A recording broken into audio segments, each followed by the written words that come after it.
قرآن مجید میں ہے ان اللہ لا یستحی من الحق، کہ اللہ تعالیٰ حق بات بیان کرنے سے حیا نہیں کرتے۔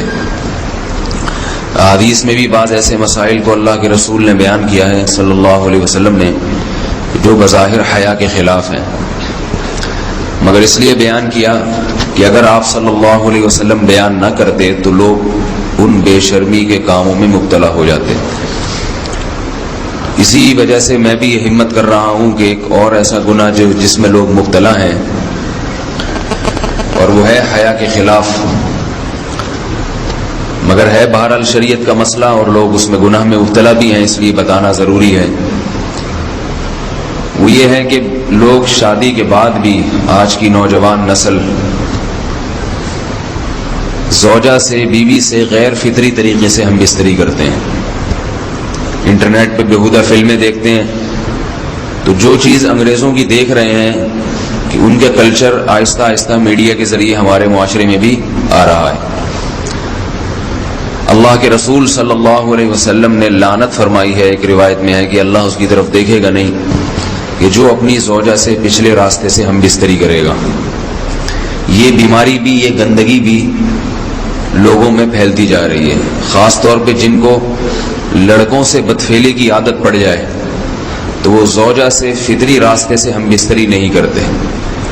اللہ نے فرمایا کہ نساؤکم حرث لکم، یہ تمہاری زوجات ہیں، بیویاں ہیں، یہ نسل بڑھانے کے لیے ہیں۔ تو اسی راستے میں انسان اپنی خواہش کو پوری کر سکتا ہے جس راستے سے نسل بڑھتی ہے، اس کے علاوہ کسی اور راستے سے اپنی خواہش کو پورا کرنا یہ حرام ہے، گناہ کبیرہ ہے، گندگی ہے۔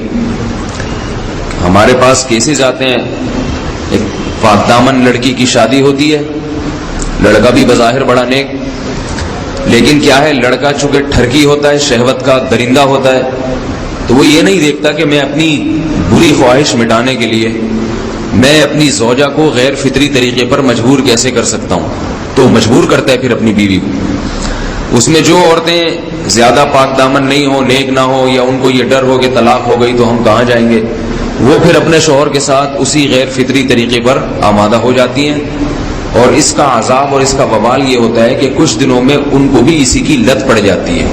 انسان جب بھی کوئی غیر فطری راستہ اختیار کرتا ہے، آخرت کا عذاب تو بعد میں، دنیا کا عذاب یہ آتا ہے کہ پھر اس کو لذت فطرت میں آتی نہیں ہے، پھر جو راستہ اللہ نے رکھا اس میں اس کو لذت نہیں آئے گی، پھر وہ گندگی میں ہی گھسنے کی کوشش کرے گا، اس کی بھی فطرت خراب ہو جاتی ہے، اور جس کے ساتھ یہ بدفعلی کی جائے اس کی بھی فطرت خراب ہو جاتی ہے، وہ بھی پھر کسی کے قابل نہیں رہتے۔ تو اپنے جان پر رحم کرنا چاہیے۔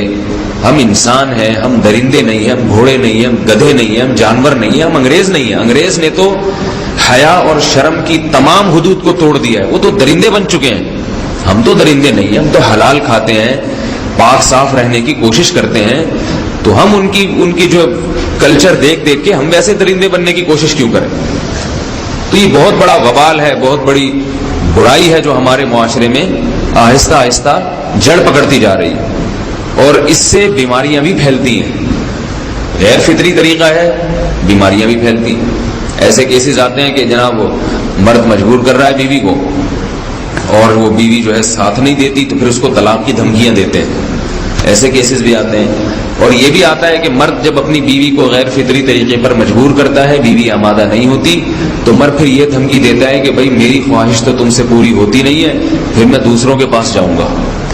تو یاد رکھیں، جس عورت کا شوہر یہ دھمکی دے اس کو کہ میں زنا کروں گا اگر تم نے میری خواہش پوری نہیں کی غیر فطری طریقے سے، تو عورت اپنے شوہر سے کہہ دے کہ جاؤ تم کہیں اور جا کے منہ کالا کرو، تمہاری فطرت میں گندگی ہے تو یہ مجھے گندا بنانے کی کوشش نہ کرو، اس کو زنا کرنے دیں، وہ اللہ آخرت میں اس سے بھگتے گا۔ ہر بیماری کا اللہ نے علاج رکھا ہے۔ اللہ کے رسول صلی اللہ علیہ وسلم نے فرمایا، صحیح بخاری کی حدیث، ما انزل اللہ من داء الا انزل له دواء، کوئی بیماری ایسی نہیں ہے جو اللہ نے نازل کی ہو اور اس کے لیے دوا نہ رکھی ہو دنیا میں۔ تو اگر کسی کو ایسی لت پڑ گئی ہے غیر فطری کام کی، تو اس کو چاہیے کہ وہ اپنا علاج کرائے، ڈاکٹر سے بھی رابطہ کرے، اور سب سے بڑا علاج یہ ہے کہ کچھ وقت صبر کرے گا، چھوڑ دے گا کچھ عرصے کے لیے، تو خود بخود آہستہ آہستہ صحیح ہو جائے گا۔